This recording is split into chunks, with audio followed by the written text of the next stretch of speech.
नमस्कार, आप देख रहे हैं प्राइम न्यूज। मैं हूं राजेश कुमार। खबरों में आगे बढ़े लेकिन उससे पहले यूपी सरकार की तरफ से कोरोना को लेकर प्रेस कॉन्फ्रेंस की जा रही है, उन्हें सुनते हैं। डिस्चार्ज किए जा चुके हैं। कोविड संक्रमित व्यक्तियों में से अब तक कुल 9,309 लोगों की मृत्यु हुई है। कल प्रदेश में 2,18,965 सैंपल्स की जांच की गई और इनमें से 97,000 से अधिक जांचें RT-PCR के माध्यम से की गई। अब तक प्रदेश में कुल मिलाकर 3,71,73,548 सैंपल की जांच की जा चुकी है।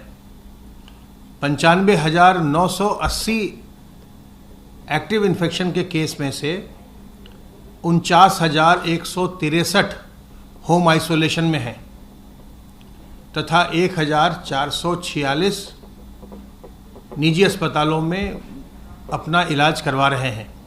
बाकी के सभी मरीज राजकीय चिकित्सालयों अथवा विभिन्न मेडिकल कॉलेजेस में अपना इलाज करवा रहे हैं।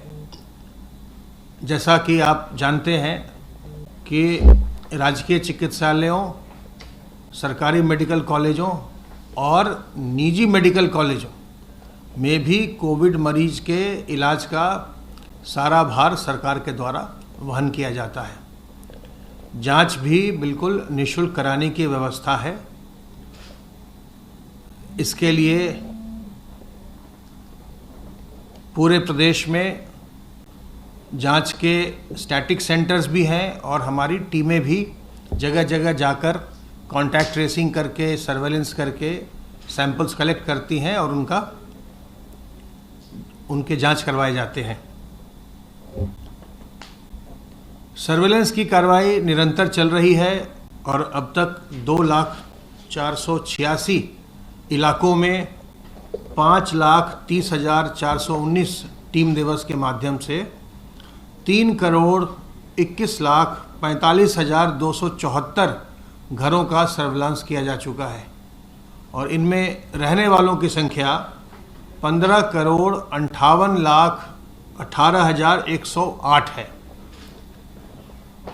इस समय 11 से 14 अप्रैल के मध्य टीका उत्सव चल रहा है और कल अर्थात 12 अप्रैल को टीका उत्सव के दौरान प्रदेश में 5,08,000 से ज़्यादा लोगों को टीका लगाया गया।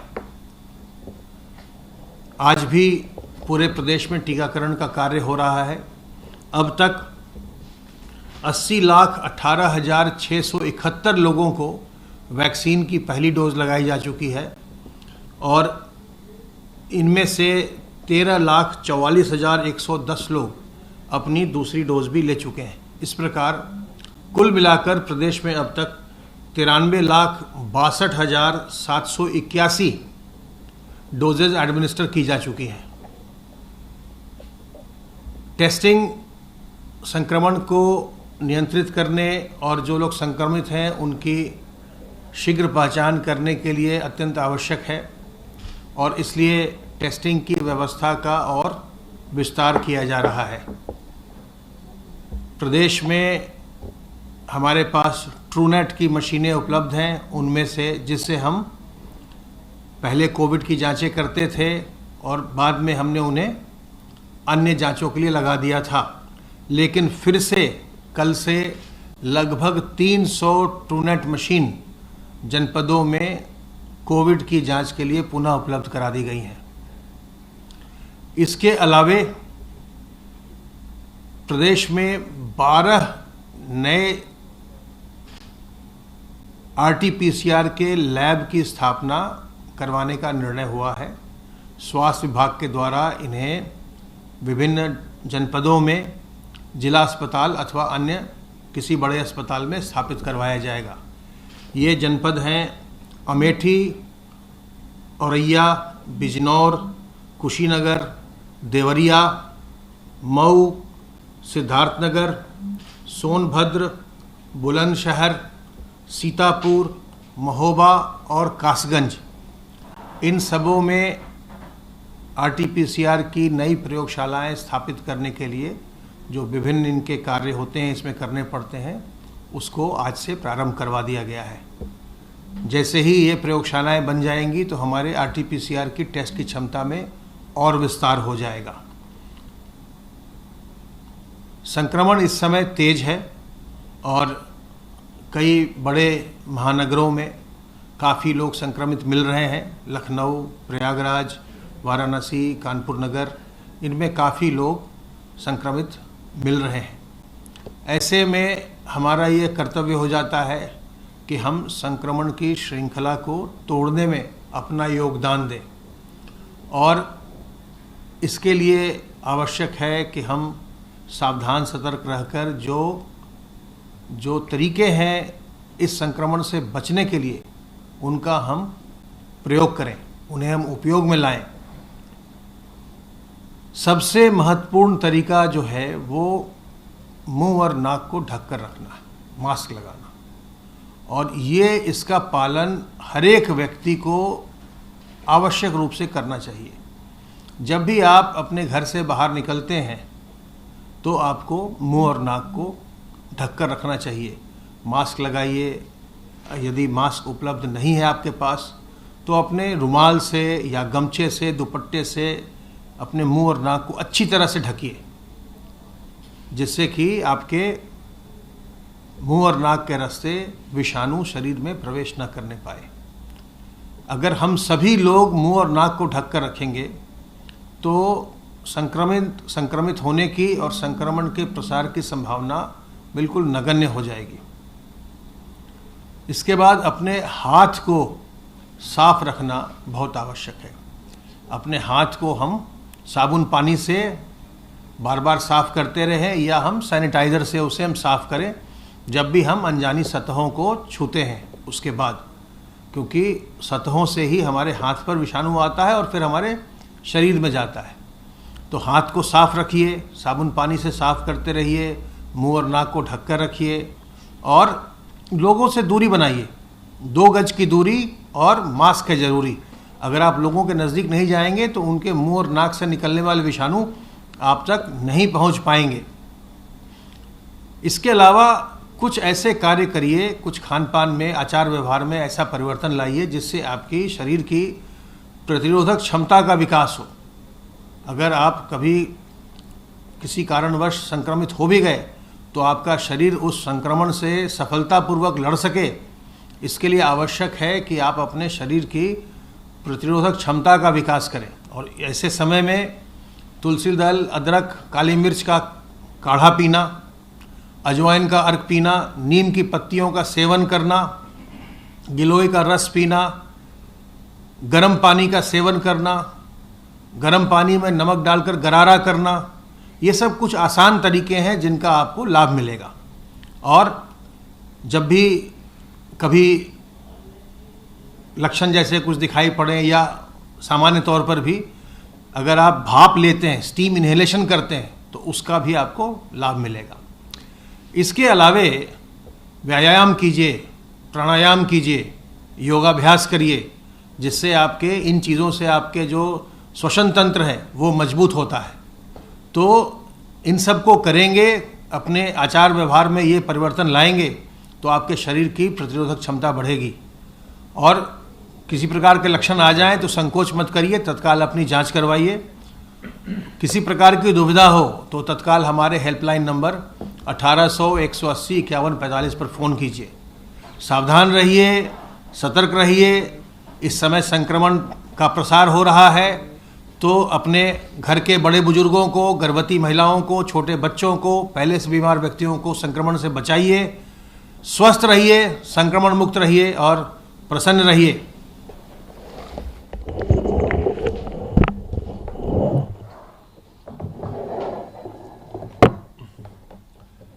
जैसा अभी अपर मुख्य सचिव स्वास्थ्य ने बताया, प्रदेश सरकार द्वारा कोरोना से लड़ाई में समुचित व्यवस्थाएं की गई हैं और उन व्यवस्थाओं में निरंतर बढ़ोतरी भी की जा रही है। आज माननीय मुख्यमंत्री जी ने सुबह बैठक में सभी संबंधित विभागों और अधिकारियों को निर्देशित भी किया है कि प्रदेश में आरटीपीसीआर टेस्ट की संख्या बढ़ाई जाए। आरटीपीसीआर जो जैसे कुल टेस्ट लगभग 2 लाख से आसपास हो रहे हैं, उनमें से लगभग 97,000 लगभग 1 लाख आरटीपीसीआर टेस्ट हुए हैं। तो इसकी क्षमता को बढ़ाकर 1.5 लाख आरटीपीसीआर टेस्ट प्रतिदिन करने के उन्होंने निर्देश दिए और इस पर तेज़ी से काम भी चल रहा है। भारत सरकार की कई लैब हैं, उनका भी पूरी क्षमता के साथ उपयोग करने का उन्होंने निर्देश दिया है। साथ ही साथ बेड्स की संख्या, विशेषकर 4 ऐसे जनपदों में जहां से संख्या मरीजों की बढ़ रही है, कानपुर, वाराणसी, प्रयागराज और लखनऊ, अतिरिक्त बेड की संख्या उन्होंने बढ़ाने के भी निर्देश दिए और बेड की संख्या बढ़नी शुरू हो गई है। निजी प्राइवेट मेडिकल कॉलेजेस को भी सरकार द्वारा कोविड अस्पताल डिक्लेयर करने की प्रक्रिया प्रारंभ कर दी गई है, ताकि प्रदेश इन सब जनपदों में और अन्य जनपदों में भी बेड की संख्या निरंतर बढ़ाई जाए, ताकि कभी भी किसी मरीज को किसी प्रकार की समस्या ना आए। इसके साथ साथ जो सर्विलांस की कार्रवाई चल रही है, सैनिटाइजेशन की कार्रवाई चल रही है, पूरे प्रदेश में ग्रामीण क्षेत्रों में और नगरीय क्षेत्रों में वृहद स्तर पर सैनिटाइजेशन का कार्य कराया जा रहा है, जिसमें कि नगर विकास विभाग, ग्राम्य विकास विभाग, फायर ब्रिगेड, ये सभी मिलकर ये सुनिश्चित कर रहे हैं कि नगरीय मोहल्लों में और गांवों में सैनिटाइजेशन का कार्य तेज़ी से चलता रहे और इस प्रकार के कहीं विषाणु पाए भी जाते हैं ताकि वो साथ के साथ उसमें नष्ट होते रहें। प्रदेश में सर्विलांस का जो कार्य चल रहा है, जिसमें कि स्वास्थ्य विभाग की टीमें घर घर जा रही हैं और वो अभियान चल रहा है। जैसे अभी अपर मुख्य स्वास्थ्य सचिव स्वास्थ्य ने बताया, अब तक लगभग 15 करोड़ 58 लाख की जनसंख्या को इन सर्विलांस की घर घर निगरानी की कार्रवाई से उनको देखा जा चुका है, उनके घर घर जाकर लक्षण की जांच की जा चुकी है।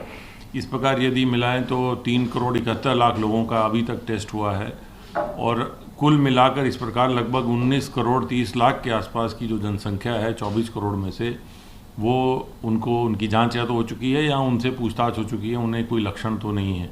ये जो प्रक्रिया है देश में एक अनूठी प्रक्रिया उत्तर प्रदेश सरकार द्वारा की जा रही है, ताकि घर घर जाकर ये संक्रमण से अगर कोई इस प्रकार के पीड़ित हैं तो उसको समय से चिकित्सीय सुविधाएं पहुंचाई जा सके, समय से पहचान हो सके, क्योंकि इस जो संक्रमण है इसकी सबसे जो अचूक दवा है वो यही है कि समय पर पहचान हो जाए और समय पर इलाज शुरू हो जाए। माननीय मुख्यमंत्री जी ने आज सभी जिलों के प्रभारी मंत्रीगणों को भी निर्देशित किया है कि वह अपने अपने जिस जनपद के वह नोडल माननीय मंत्री हैं, प्रभारी माननीय मंत्री हैं, वह उन जनपदों के जिलाधिकारियों से, जिला स्वास्थ्य विभाग की टीमों से संपर्क में रहें, समीक्षा करते रहें और सभी जो व्यवस्थाएं हैं, सभी जो व्यवस्थाएं करनी हैं उनमें समन्वय करते रहें और शासन से और जिला प्रशासन के बीच में समन्वय करके यदि कोई कठिनाइयाँ हैं तो उनको समय से दूर कराते रहें और निरंतर संपर्क में रहें। सभी जनपदों के जो जिलाधिकारी हैं और जो वरिष्ठ नोडल अधिकारी हैं, उन्होंने वरिष्ठ नोडल अधिकारियों से भी कहा है कि वह सभी जिलाधिकारियों से जिस जनपद के वो नोडल हैं वहाँ पर लगातार संपर्क में रहते हुए तैयारियों की समीक्षाएं करते रहें, व्यवस्थाओं की समीक्षाएं करते रहें और कहीं कहीं जहां भी कहीं कठिनाई है उन कठिनाइयों को दूर करने का वो जिला प्रशासन को सहयोग करते रहें। इसके साथ साथ जो 4th और 5th ईयर जो MBBS के डॉक्टर हैं, सीनियर रेजिडेंट्स हैं, उनको भी उनके सबके जो परीक्षाएं स्थगित कर उनसे भी एक निर्देशित किया गया है कि उनको भी अस्पतालों में लगाया जाए, ताकि अस्पतालों में डॉक्टर्स भी ज़्यादा से ज़्यादा संख्या में उपलब्ध रहें।